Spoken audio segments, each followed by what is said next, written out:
Question सबको मिल गया है ना? क्वेश्चन सभी को मिल चुका है। तीसरा क्वेश्चन था आपके पास, आज क्वेश्चन लिखेंगे हम यहाँ पर, ठीक है।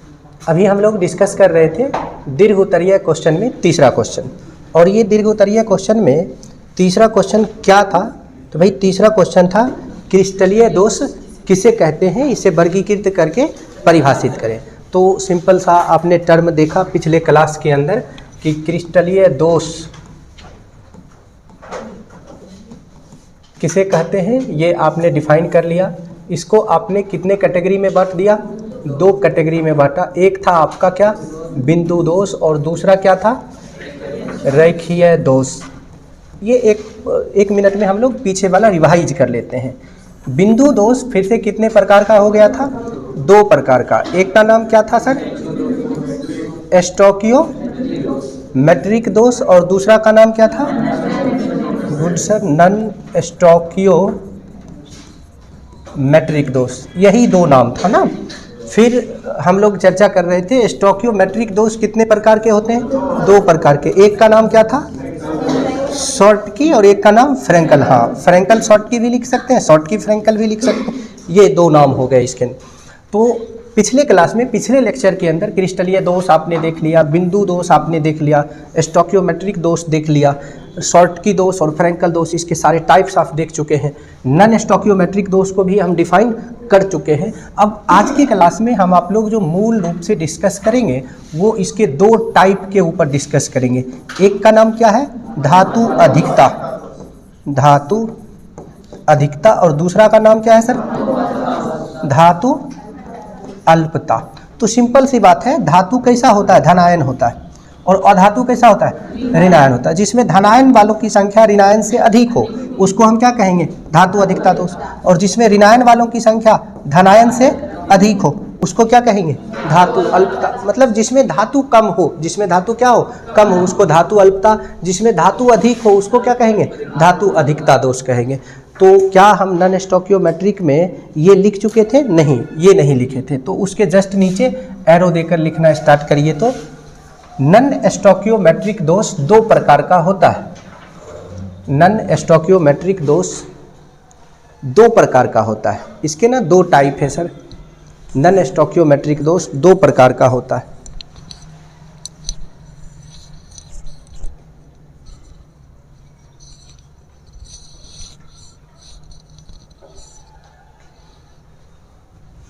नंबर ए,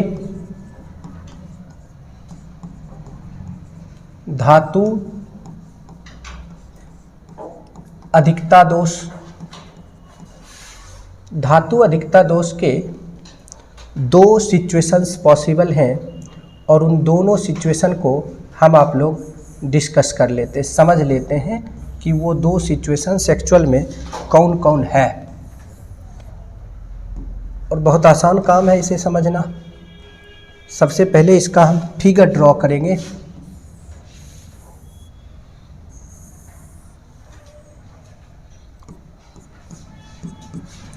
ये जालक बिंदु होता है जिसमें हम धनात्मक और ऋणात्मक कण को डालने वाले हैं।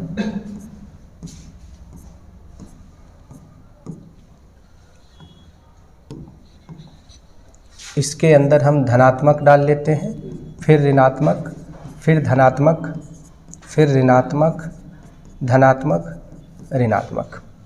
अब देखिए धातु अधिक हो जाए, धातु अधिक हो जाए, इसके लिए ना 2 पॉसिबिलिटी है। एक और फिगर हम बिल्कुल ऐसा ही क्रिएट कर लेते हैं ताकि दोनों को एक साथ डिस्कस किया जा सके, एक साथ समझा जा सके। चलिए, दोनों फिगर हमारे पास आ चुका है। अब इस दोनों फिगर पर हम आसानी से काम कर लेंगे। पहला धातु अधिक होने का तरीका क्या है? तो पहला धातु अधिक होने का तरीका है कि कोई ऋण आवेश वाला कण अपना जगह छोड़कर निकल जाए, भाग जाए। तो देखिए ऑलरेडी x प्लस वालों की संख्या y माइनस वालों की संख्या से क्या हो गया? अधिक हो गया। दूसरा तरीका क्या है? दूसरा तरीका ये है कि कोई धन आवेश वाले बाहर से इसमें आकर प्रवेश कर जाए, एंट्री लगा ले। फिर भी धन आवेश वालों की संख्या बढ़ गया। दोनों सिचुएशन में आवेश असंतुलित हो गया। आवेश को संतुलित करने के लिए इसमें हम एक एक्स्ट्रा इलेक्ट्रॉन इंटर करेंगे, इसमें भी एक एक्स्ट्रा इलेक्ट्रॉन इंटर करेंगे। ये जो ऋणायनी रिक्तिका के स्थान पर इलेक्ट्रॉन इंटर हुआ, ये इलेक्ट्रॉन एक्चुअल में यहाँ पर इंटर हुआ है, वहाँ घसा हुआ है, काटा हुआ है, तो हमने इसको यहाँ दर्शाया है। इसको एफ केंद्र के नाम से जानते हैं। किस नाम से जानते हैं? इस थ्योरी को पढ़ने के बाद हम आप लोग एफ केंद्र लिख लेंगे। अब एक सिचुएशन और देखिए, घनत्व का सूत्र आपने देखा, द्रव्यमान बटा क्या होता है, इससे कण निकला है तो द्रव्यमान घटेगा कि बढ़ेगा? द्रव्यमान घटेगा, और द्रव्यमान अगर घटा तो घनत्व भी क्या होगा? घट जाएगा। मतलब अगर ऐसे सिचुएशन से ऋण आयन के निकलने के वजह से अगर धातु अधिकता दोष बनेगा तो वैसे सिचुएशन में घनत्व घटेगा, और अगर धन आवेश के प्रवेश करने के वजह से धातु अधिकता दोष बनेगा तो वैसे सिचुएशन में घनत्व बढ़ेगा। तो आप इसमें डायरेक्ट ये नहीं लिख सकते कि घनत्व बढ़ेगा या घटेगा, इसमें आपको क्या लिखना पड़ेगा? घनत्व परिवर्तित हो जाता है, घनत्व जो है वो बदल जाता है। तो घनत्व घटता है, घनत्व, अरे भाई ये क्या है,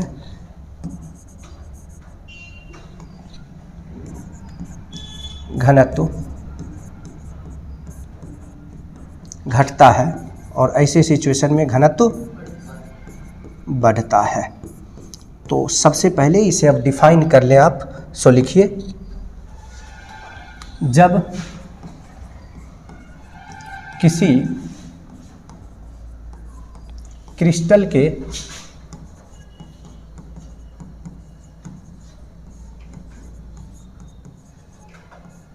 जालक बिंदु से, जब किसी क्रिस्टल के जालक बिंदु से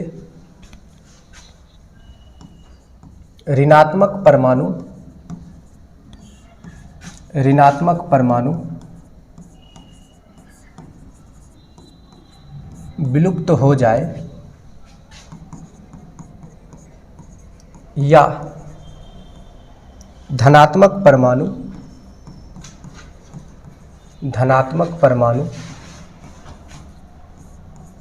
प्रवेश कर जाए,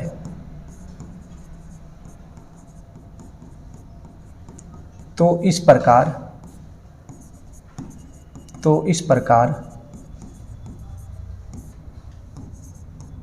उत्पन्न दोष धातु अधिकता दोष कहलाता है।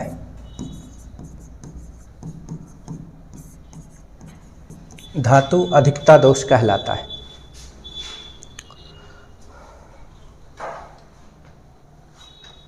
हो गया? चित्र बना लीजिए सर, फिर चित्र के नीचे बहुत बात लिखेंगे। हो गया? अब देखिए, धातु अधिकता दोष के कारण घनत्व परिवर्तित हो जाता है, साथ ही साथ रंग बदल जाता है। क्या बदलता है? हालांकि रंग बदलने के लिए जिम्मेदार जो होता है वो ये वाला इलेक्ट्रॉन होता है, जिसको एफ सेंटर कहते हैं। क्या कहते हैं?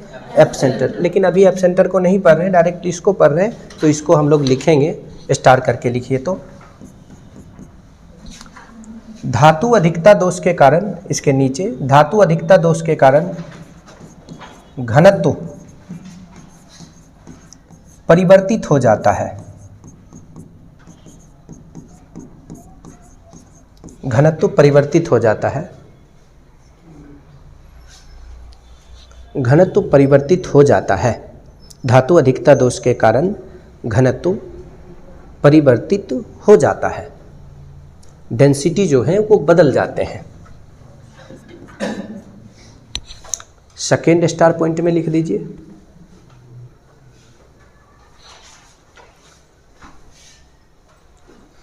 क्रिस्टल का रंग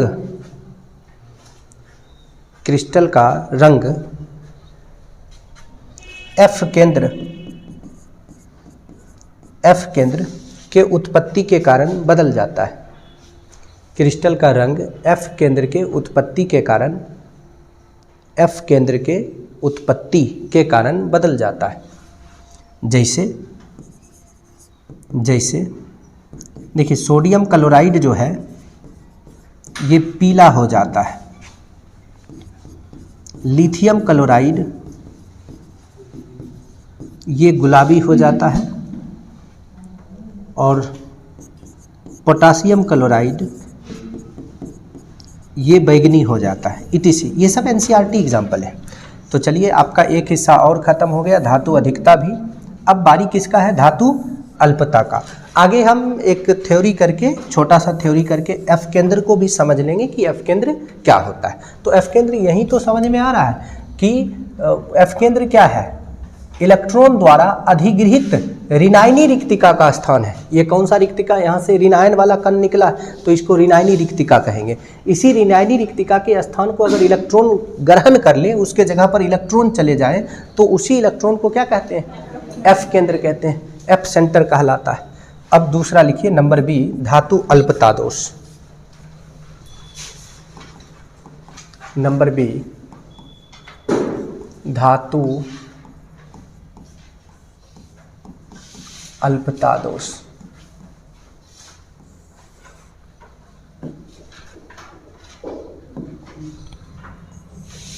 एक, दो, तीन।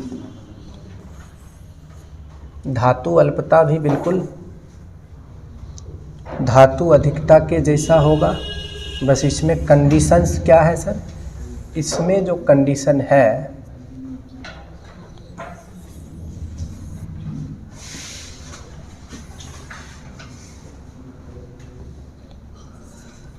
वो ऋणायनी रिक्तिका की संख्या अधिक हो जाए। तो ऋणायनी रिक्तिका की संख्या, ये ऋणायन परमाणु की संख्या अधिक हो जाए। ऋणायन परमाणु की संख्या अधिक कैसे होगा, या तो कोई धनात्मक परमाणु निकल जाए या कोई ऋणात्मक परमाणु प्रवेश कर जाए। सो लिखिए, जब किसी क्रिस्टल के जालक बिंदु से, इस बार लिखिए, मैं नहीं लिख रहा हूं, जब किसी क्रिस्टल के जालक बिंदु से कोई धनात्मक परमाणु विलुप्त हो जाए, कोई धनात्मक परमाणु विलुप्त हो जाए, कोई धनात्मक परमाणु विलुप्त हो जाए, या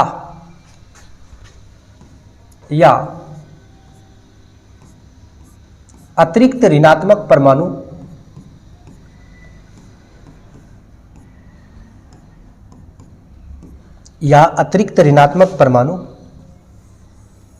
प्रवेश कर जाए, या अतिरिक्त ऋणात्मक परमाणु प्रवेश कर जाए, तो इस प्रकार उत्पन्न दोष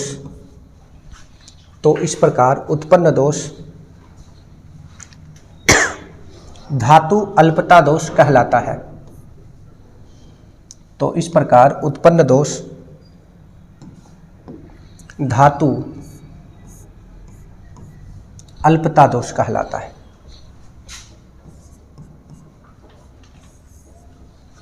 अब एक चीज समझिए, जब धनायन यहां से निकला तो धनायन का अनुपात आवेश असंतुलित हो गया। आवेश को संतुलित करने के लिए किसी एक धन आवेश पर एक अतिरिक्त चार्ज आ जाएगा, जैसे यहाँ पर इस पर आ गया। अब देखिए +2 और +1 +3 चार्ज -3 चार्ज। चूँकि यौगिक जो होता है ना, ये संतुलित करना क्यों आवश्यक है, इसलिए आवश्यक है कि यौगिक उदासीन होता है, आयनिक नहीं होता। आयनिक हो ही गया तो वह यौगिक रहा क्या, तब वह यौगिक नहीं कहलाएगा, क्या कहलाएगा, आयन कहलाएगा। इस बात का ख्याल रखना। अब इसमें भी चूँकि एक एक्स्ट्रा गेस्ट आ गए तो अब ये तो काम करेंगे नहीं, इनके बदले में किसी एक धनावेश वाले को काम करना होगा, मतलब किसी पर एक एक्स्ट्रा धनावेश आ जाएगा। ये हो गया +2 3 +4। अब देखिए -1 -2 -3 -4, आवेश बिल्कुल बैलेंस्ड है ना। हाँ, यौगिक में हमेशा आवेश बैलेंस होगा। अब आप मुझे बताइए कि घनत्व इसमें बढ़ेगा कि इसमें बढ़ेगा, पहला वाला में घनत्व बढ़ेगा या घटेगा, घटेगा, चूंकि कण निकला है। दूसरा वाला में कण प्रवेश किया है तो घनत्व क्या होगा, ठीक है सर, लिख लो, घनत्व घटता है, चित्र बना लो आप, घनत्व बढ़ता है। इसके एग्जाम्पल्स स्टोकियोमेट्री फॉर्मूला के अंतर्गत देखने को मिलेगा। जैसे लोहा का एक ऑक्साइड है जिसका सूत्र है FeO। सर इसमें आप क्या कह सकते हो, अभी Fe एगो है ऑक्सीजन भी एगो है। लेकिन जब धातु अल्पता दोष हो गया ना, तो धातु अल्पता दोष के कारण लोहा तो निकल गया होगा, या लोहा का अनुपात घट गया, तो लोहा की संख्या 1 से घट गया। लोहा की संख्या 1 से हम कम कर लेते हैं, जैसे 0.96 कर लेते हैं, जबकि ऑक्सीजन की संख्या जस का तस रहा। ऑक्सीजन की संख्या में कोई परिवर्तन नहीं हुआ मेरे सर। तो यहाँ पर आप इसको लिख सकते हो एग्जाम्पल के थ्रू। हो गया सर। जब ये आपका हो गया तो देखो बैक में चलते हैं। ये कंप्लीट, ये कंप्लीट। अब बचा क्या? ये तो बहुत आसान सा काम है सर। इसी चित्र को उठाओ, किधर गया? इसी एक चित्र को उठाइए कहीं से और इसको बगल में ले चलिए। बिहार में लेकिन बगल में ले जाने वाली कहानी बहुत प्रचलित होता है। जैसे लोग आवेश में आते हैं, जैसे बारात उरात में आप देखते होंगे क्या होता है कि जो बारात लोगों को, शरारती लोगों को समझ में ना आए, उसे बगल में ले जाते हैं ना। ठीक, फिर सभी लोग एक जगह एकत्रित होते हैं। ऐसा होता है क्या? होता है। ठीक है, तो हम वो बगल में ले जाने वाली बात नहीं कर रहे। हम लोग बहुत सभ्य लोग हैं। हम लोग, हमको कभी देखे हो पीटते हुए? नहीं ना, कभी नहीं पीटते। ठीक है, हम बहुत सभ्य लोगों में से हैं। तो ये दूसरा बगल है। ठीक है, लिखिए नंबर 2।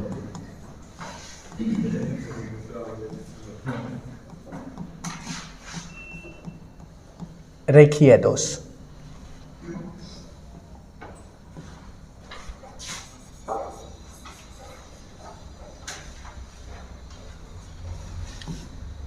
रेखीय दोष सर, पूरा का पूरा रो या पूरा का पूरा कॉलम, या तो उदग्र कतार या क्षैतिज कतार पूरा खाली हो जाए, उस दोष को कौन सा दोष कहते हैं? लिखिए। जब किसी क्रिस्टल के जालक बिंदु से अवयवी कण इस प्रकार विलुप्त हो कि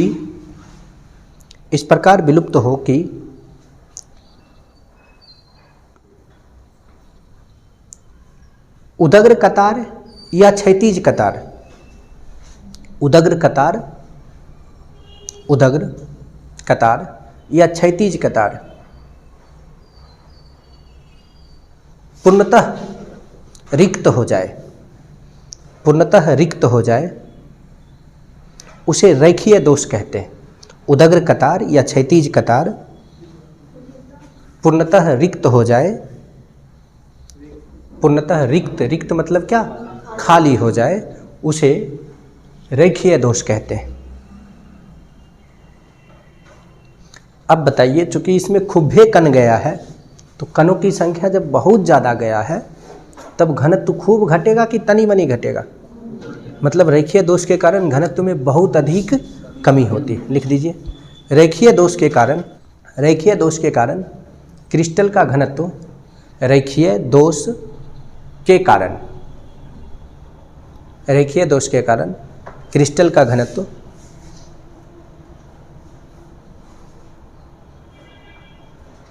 सामान्य से बहुत अधिक कम हो जाता है या घट जाता है। सामान्य से बहुत अधिक घट जाता है।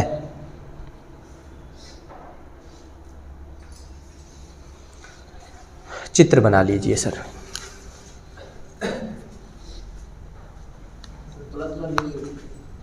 क्या सर?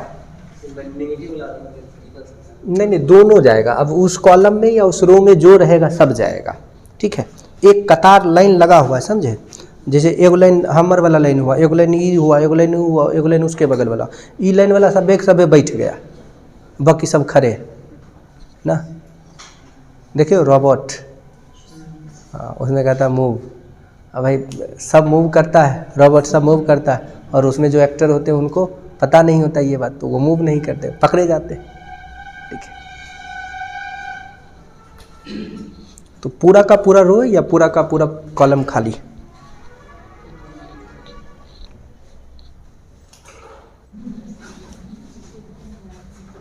आगे बढ़ा जाए।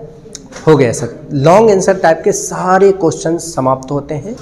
मैं यहाँ एक टॉपिक आपको बतलाने जा रहा हूँ, जो टॉपिक बोर्ड एग्जामिनेशन 2024 के लिए बहुत आवश्यक है।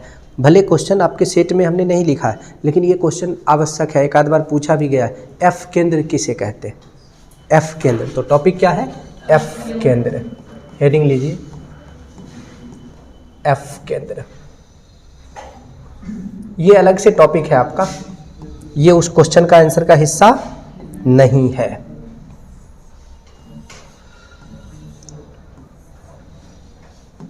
सब बहुत आसान होता है एफ केंद्र को समझना, आप इजी वे में समझ सकते हैं एफ केंद्र। थोड़ा बड़ा सा फिगर बनाते हैं। हाँ, इसमें जो है वो गोला ही है, जिसमें आपका लैटिक पॉइंट्स अवेलेबल होता है, जालक बिंदु उपस्थित रहता है।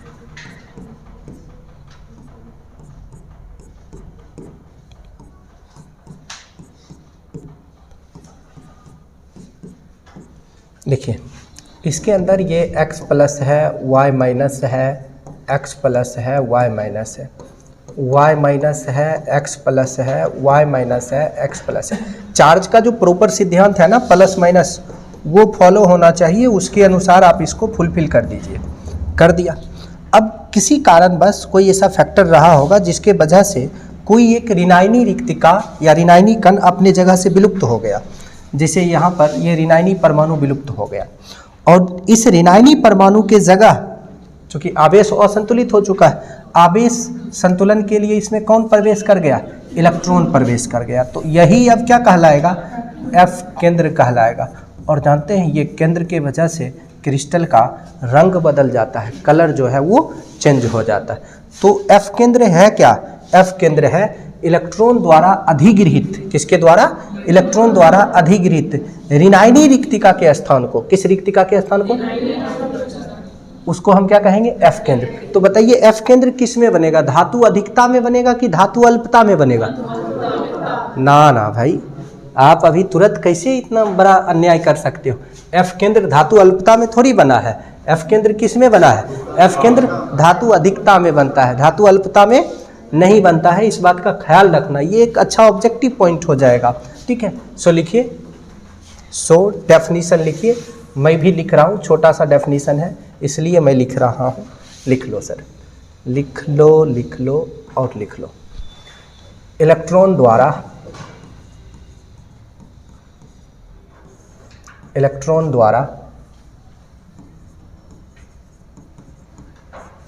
अधिगृहित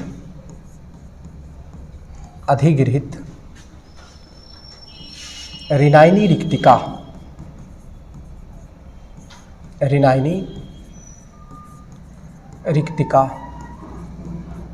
के स्थान को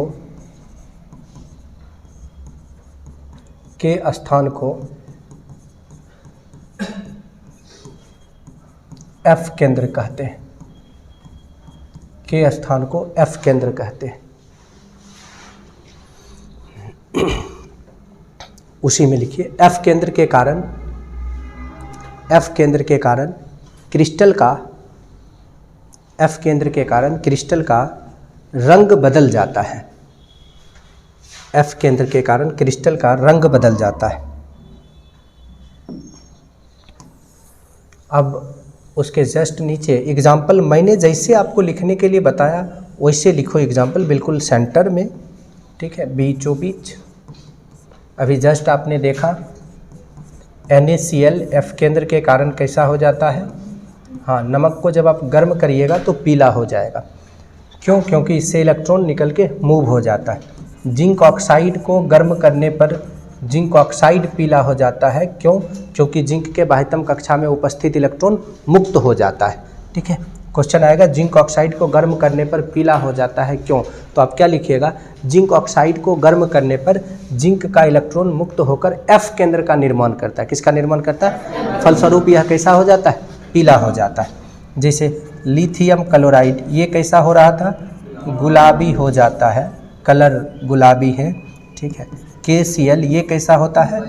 ये बैगनी होता है, बैगन का जो कलर होता है उस कलर का हो जाता है ETC। उसके जस्ट नीचे आप चित्र बना देंगे। ज़रूरी नहीं है कि 4x3 में चित्र बनाएं, आप 3x2 में भी बना सकते हैं। नोट कर लीजिए। हो गया। देखिए आज आपका लॉन्ग आंसर टाइप क्वेश्चन समाप्त होता है। देखिए साथ ही साथ आप एक चीज़ पर और पूरा ध्यान दीजिए। अभी हम क्विज के क्वेश्चन 2 जगह, आपका टेलीग्राम ऑन हुआ नहीं हुआ आपका, आज आप करवा लीजिएगा रुक के, ठीक है। टेलीग्राम पर भी क्वेश्चन लिखे जाते हैं, यूट्यूब पर भी लिखे जाते हैं। अभी हम टेलीग्राम पर 1-2 दिन में लिखना बंद कर देंगे, क्योंकि उतना ही मेहनत लग रहा है, 2 बार एक ही क्वेश्चन लिखना पड़ रहा है। तो क्वेश्चन सारा एक ही जगह लिखा जाएगा। कहाँ पर? यूट्यूब पर। यूट्यूब पर क्विज देने आता है आपको? यूट्यूब पर जाइए, चैनल खोलिए। चैनल खोलने के बाद एक होता है कम्युनिटी, कम्युनिटी को ऑन करिए, उसमें क्वेश्चंस आएंगे। तकरीबन आप चेक करिएगा तो पिछले वर्ष और इस वर्ष वाले लगा के 150 के आसपास 11-12 के क्वेश्चन लिखे हुए। तो वो क्वेश्चन एक बार दीजिए बैठ के। और रिसेंट में 10-12 क्वेश्चन हमने इस चैप्टर का डाला है, जो टॉपिक पढ़ाई हुआ है उसका। तो आज से सारा क्वेश्चन टेलीग्राम पर ना जाके सीधा कहाँ जाएगा? यूट्यूब पर जाएगा। तो अगर आप एंड्रॉयड फ़ोन यूज कर रहे हैं तो निश्चित रूप से उस क्विज को देख दीजिए, कॉन्फिडेंस बनेगा। कॉन्फिडेंस बढ़ने से फ़ायदा होगा आपको एग्जामिनेशन में, फिर फ़ायदा होगा जब यहाँ ऑब्जेक्टिव आएगा तब उस चीज़ में फ़ायदा होगा। और आपको पता भी चलते रहता है साथ ही साथ कि आपका सही हुआ है या गलत हुआ। सही होगा तो आपके लिए बबल्स छूटेंगे, गुब्बारे निकलेंगे ना, रेड, येलो, ग्रीन, अलग अलग कलर के गुब्बारे फूटेंगे। और गलत होगा तो फिर वो गुस्सा वाला इमोजी आएगा ऐसे करके। तो वो सब चीज़ें पता चल जाएगा आपको कि आपका गलत हुआ है कि सही हुआ। क्विज देने का फ़ायदा एक यही होता है, आप क्विज दीजिए या 2 साथियों के बीच डिस्कशन कीजिए, खूब याद होगा। क्विज नहीं करिए या डिस्कशन नहीं करिए, आप अकेले पढ़िए, कम याद होगा। ऐसा नहीं मैं कह रहा हूँ कि नहीं होगा, लेकिन तुलनात्मक रूप से कम होगा। आप कोई चीज़ जब बातचीत करते हैं तो उसका एक एक मोमेंट्स याद रहता है आपको, यही फ़ायदा है डिस्कशन में। तो क्विज ज़रूर दिया करिए, क्विज के लिए यूट्यूब पर। आज फिर हम लोग आगे बढ़ते हैं और आते हैं लघु उत्तरीय प्रश्न पर। लघु उत्तरीय प्रश्न पर। लेकिन लघु उत्तरीय प्रश्न के अपने शर्त हैं सर। जो क्वेश्चंस के टॉपिक पीछे आ चुके हैं केवल हम वो क्वेश्चन लिखाएंगे, उसका आंसर आपको खुद से लिखना पड़ेगा। पीछे मतलब जो अभी इस लॉन्ग आंसर में हमने पढ़ाया है, लघु उत्तरीय प्रश्न, शॉर्ट आंसर टाइप क्वेश्चंस। इसमें ज़्यादा क्वेश्चन हमने लिखा नहीं है। आपके सेट में हमने 8 क्वेश्चन लिखा है, लेकिन उस क्वेश्चन की संख्या को हम बढ़ाएंगे और बढ़ाकर 10 कर लेंगे। जिसमें सबसे पहला क्वेश्चन हमने लिखा है, कांच को अतिशीतित द्रव क्यों माना जाता है? ये एक क्वेश्चन है सर। कांच को अतिशीतित द्रव जो है वो हम क्यों मानते, क्यों कहते हैं इसको अतिशीतित द्रव? आखिर कांच में ऐसा होता क्या है? देखो सर, इसके लिए ना मैं आपको एक चित्र दिखाता हूँ। उस चित्र को, अरे भाई ये खतरनाक कलर है, हाँ ये ठीक है। मान लीजिए कांच का ये एक स्लैट है, एक स्लाइड है कांच का, इतना मोटा कांच है। और ये कांच ना किसी खिड़की में लगा दिया गया। किसके ज़माने में? बाबर के ज़माने में। और ये बाबर के ज़माने से अब आधुनिक भारत में हम आ चुके हैं। आधुनिक भारत में बाबर का ज़माना और आधुनिक भारत में बहुत लंबा समय है ना। अब जो हिस्ट्री पढ़ते हैं उनको पता होगा। अब इधर देखिए, उस ज़माने के बाद ये कांच ना ऐसा हो गया, आधुनिक भारत में आते आते ऐसा हो गया।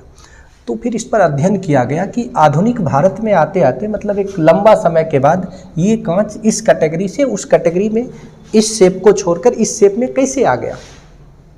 तो फिर पता चला कि भाई हमारे एटमॉस्फेयर का कुछ टेम्परेचर है और उसी एटमॉस्फेयर का कुछ ना कुछ क्या है, प्रेशर है। जिस टेम्परेचर और प्रेशर के कारण इसके अवयवी कणों का जो दीर्घपरासी व्यवस्था था, कैसा व्यवस्था? वह व्यवस्था लघु परासी व्यवस्था में कन्वर्ट हो गया। किस में कन्वर्ट हो गया? हाँ, थोड़े थोड़े दूर में बदलाव होने लगा और उसी बदलाव के कारण ये इसके अवयवी कण रिसने लगे। कैसे होने लगे? रिसने का मतलब क्या होता है? धीरे धीरे बहना। वो 50-60 साल 100 साल के बाद रिसकर ऐसा हो गया। इसी वजह से कांच को क्या कहते हैं? अतिशीतित द्रव कहते हैं, या कांच को अतिशीतित द्रव माना जाता है। तो भाषा क्या लिखेंगे? लिख लें? लिखिए तो लिखिए, सबसे पहले आप इसका आंसर लिखिए। हाँ, ये बाबर के ज़माने वाला चित्र हम रहने देते हैं। कांच का अवयवी कण वायुमंडलीय ताप एवं दाब के कारण अपने मूल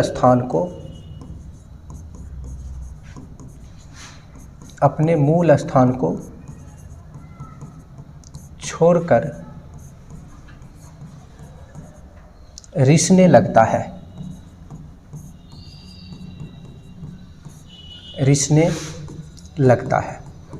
जिससे इसका ऊपर का सतह पतला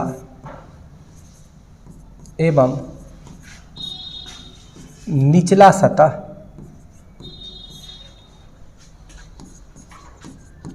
सतह मोटा हो जाता है।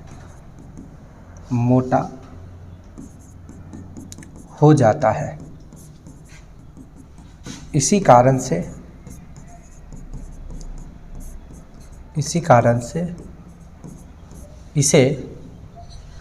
इसे अतिशीतित द्रव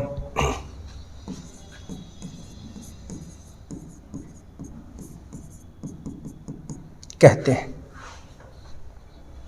इसी कारण से इसे अतिशीतित द्रव कहते हैं।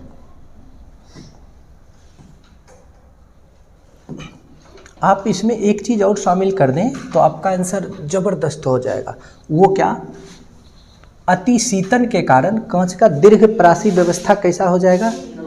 हाँ, लिखिए तो। अतिशीतन के कारण, हाँ पैराग्राफ ही चेंज करना, कॉपी नहीं। अतिशीतन के कारण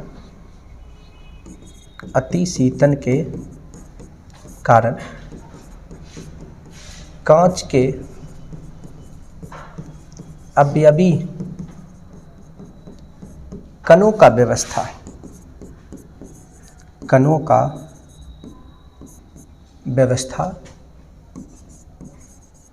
लघु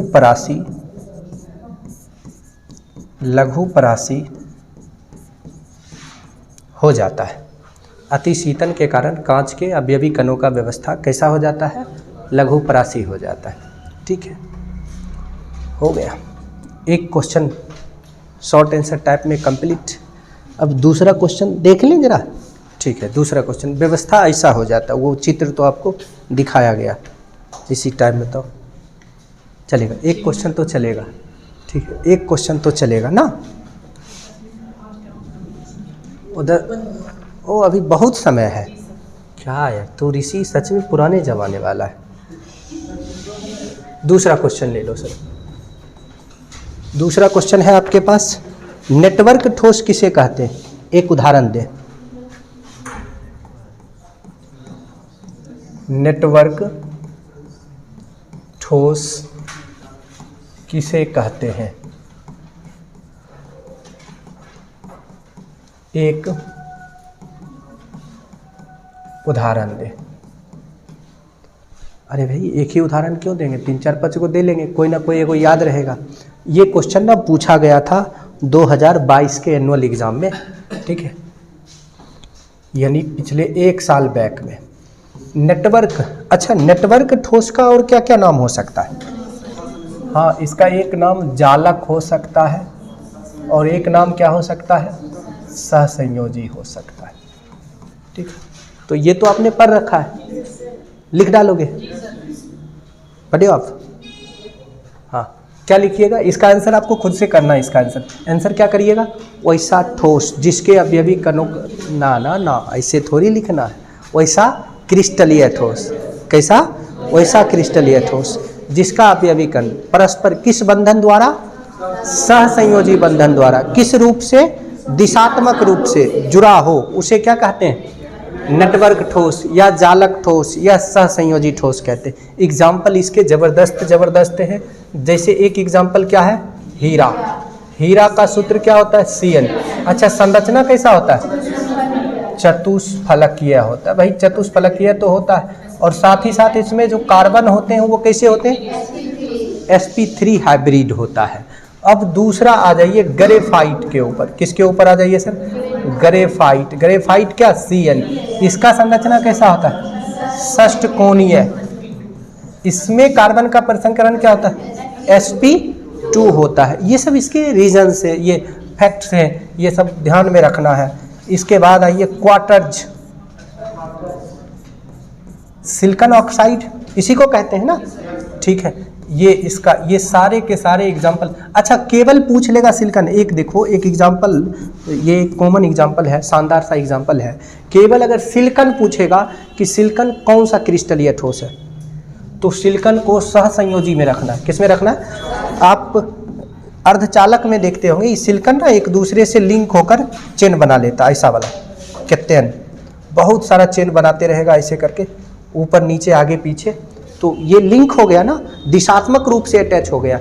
इसलिए सिलिकॉन को हमें नेटवर्क ठोस के अंदर रखना है। किसके अंदर रखना है? नेटवर्क ठोस, जालक ठोस। तो भाई इतना एग्जाम्पल तो हम इसमें बतला दिए। इसके अलावे आपको इसका डेफिनेशन वगैरह खुद से कर डालना है, ठीक है। तो एग्जाम्पल है ही लिखा हुआ। तीसरा क्वेश्चन की ओर चले। तीसरा क्वेश्चन हम लिखा हुआ चेक करेंगे कॉपी में, ये ध्यान रखिए। अगला क्वेश्चन है क्रिस्टल बिंदु त्रुटि से आप क्या समझते हैं? भाई अगला क्वेश्चन के लिए अगला पेज लीजिए। क्रिस्टल बिंदु त्रुटि से आप क्या समझते हैं?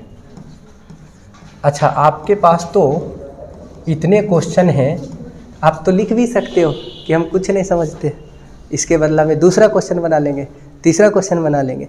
नहीं नहीं, ऐसा नहीं करना। इसी से बहुत कुछ आप समझ लीजिए, ठीक है। ऐसा कतई नहीं लिखना है कि हम कुछ भी नहीं समझते, नहीं तो वो एक आंसर माना जाएगा। देखिए, क्रिस्टल बिंदु त्रुटि, त्रुटि मतलब क्या? दोष। क्या मैं इसे बतलाऊं? क्यों बतलाऊं भाई? नहीं बतलाऊंगा मैं, बिल्कुल नहीं बतलाऊंगा। क्यों नहीं बतलाऊंगा? जरा देख लो, जरा देख लो धीरे से। अभी जस्ट आपने पिछले लेक्चर में पढ़ा बिंदु दोष किसे कहते, पढ़ा ना आपने?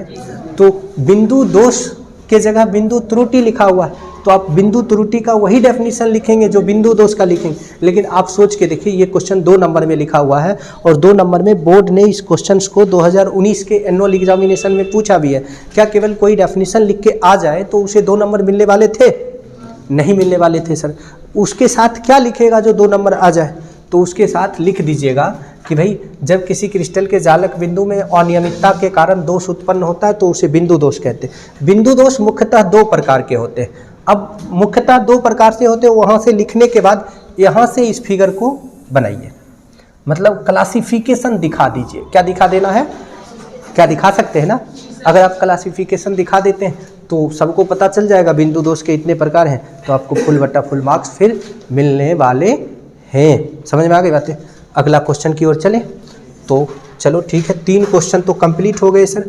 3 क्वेश्चन के बाद हम लोग शॉर्ट आंसर टाइप में किस ओर चलेंगे?